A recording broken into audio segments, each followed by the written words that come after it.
آج کا یہ پروگرام حضرت قبلہ بابا جی فقیر محمد قادری رحمۃ اللہ تعالیٰ علیہ کے سالانہ عرس پاک اور اس آستانے پر قائم جامعہ کے طلباء کی دستار میں فضیلت، سب سے پہلے میں حضرت مولانا آسن صاحب کی خدمت میں خراج تحسین پیش کرتا ہوں اور مبارکباد پیش کرتا ہوں، اور پھر ان اساتذہ کو مبارکباد پیش کرتا ہوں جنہوں نے ان بچوں کو قرآن حفظ کرایا، اور پھر ان بچوں کو اور ان کے والدین کو، عزیز و قارب کو، کہ اللہ تعالیٰ نے یہ عظیم دولت ان کو عطا فرمائی ہے۔ میں صرف چند ضروری معروضات آپ حضرات کی خدمت کے اندر عرض کروں گا۔ 10-15 منٹ مجھے حضرت نے حکم فرمایا ہے۔ اگر آپ حضرات ہمتاً گوش ہو کر توجہ سے بات سنیں گے تو میں آپ حضرات کی خدمت میں کچھ عرض کر سکوں گا، کیونکہ ہم اس طرح کے مقرر تو ہے نہیں کہ بس شروع ہو گئے تو شروع ہو گئے۔ صرف چند ضروری آپ حضرات سے باتیں عرض کرنی ہیں، کوئی بہت زیادہ لمبی چوڑی گفتگو نہیں۔ سب سے پہلی بات تو یہ ہے کہ اللہ تعالیٰ کے ولیوں کے آستانے پر آنے کے آداب سب کو معلوم ہونے چاہیے۔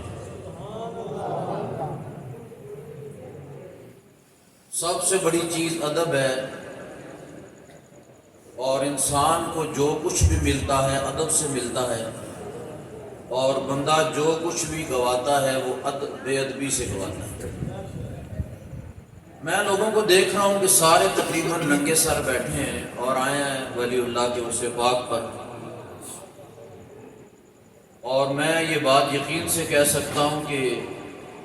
اکثریت لوگ بے وضو یہاں بیٹھے ہوں گے۔ حضور نبی کریم رؤوف الرحیم خاتم النبیین رحمت للعالمین صلی اللہ تعالیٰ علیہ وآلہ وسلم نے ارشاد فرمایا، جہاں اللہ تعالیٰ کے ولیوں کی بات ہوتی ہے نا، اور نیک بندوں کی صرف گفتگو ہوتی ہے، وہاں اللہ کی رحمتوں کا نزول ہوتا ہے، اور جہاں صرف ان کا ذکر ہو تو اللہ کی رحمتیں نازل ہوتی ہیں، تو جہاں وہ خود آرام فرما وہاں اللہ کی رحمتوں کا اندازہ کون لگا سکتا ہے۔ میں یہ بات آپ حضرات سے بالکل کھل کے عرض کروں گا، اللہ تعالیٰ کے ولیوں نے نفس سے بھی جہاد کیا ہے، اور کفر سے بھی، اور کفر کے ایجنٹوں سے بھی جہاد کیا ہے۔ آپ لوگ یہ مت تصور کریں کہ یہ صرف تسبیح گھماتے رہے یا نفل پڑھتے رہے، بلکہ انہوں نے بد مذہب لوگوں سے اور ایسے لوگوں سے کہ جنہوں نے اسلام کا حلیہ بگاڑا، ان لوگوں سے بھی آپ نے مقابلہ فرمایا ہے۔ اب ہم لوگ، ہماری عادت ہے کہ ہم حق بات سننے کے لیے تیار نہیں ہوتے، اور ویسے بھی معاشرے کے اندر یہ ایک رواج ہے کہ اگر کوئی بندہ سچی بات کرتا ہے نا تو اس کو پیچھے کر دیا جاتا ہے، اور جو بندہ سب سے زیادہ غلط بات اور جھوٹ بولتا ہے اس بندے کو فرنٹ پہ لاتے ہیں لوگ،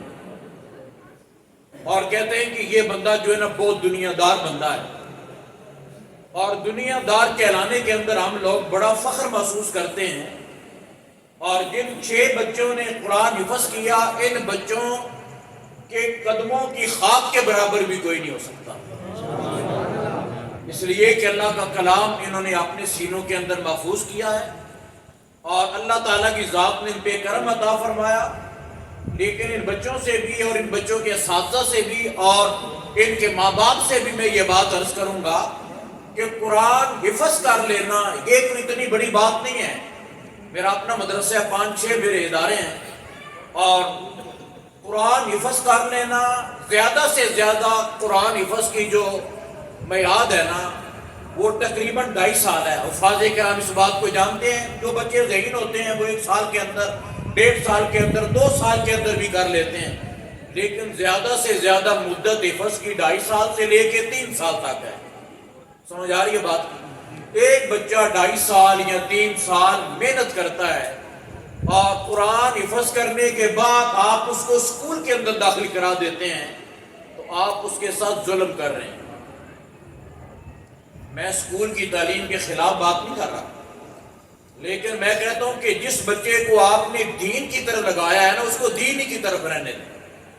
اور اس کی توجہ جو ہے نا وہ کسی اور طرف مائل نہ ہو، تاکہ یہ کل موٹر مکینک نہ بنے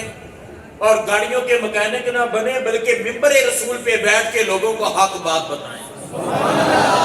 اور ہر جگہ، ہر مدرسے کے اندر جا کے میں یہ بات اساتذہ کو، علماء کو، خطباء کو اور سب لوگوں کو یہ بات بتاتا ہوں کہ صرف مولوی بننا اور 10 سال پڑھنا یا 2.5 سال یا 3 سال کے اندر قرآن حفظ کرنا ایک اتنی بڑی بات نہیں ہے. ممبر رسول پہ بیٹھ کے حق بات کرنا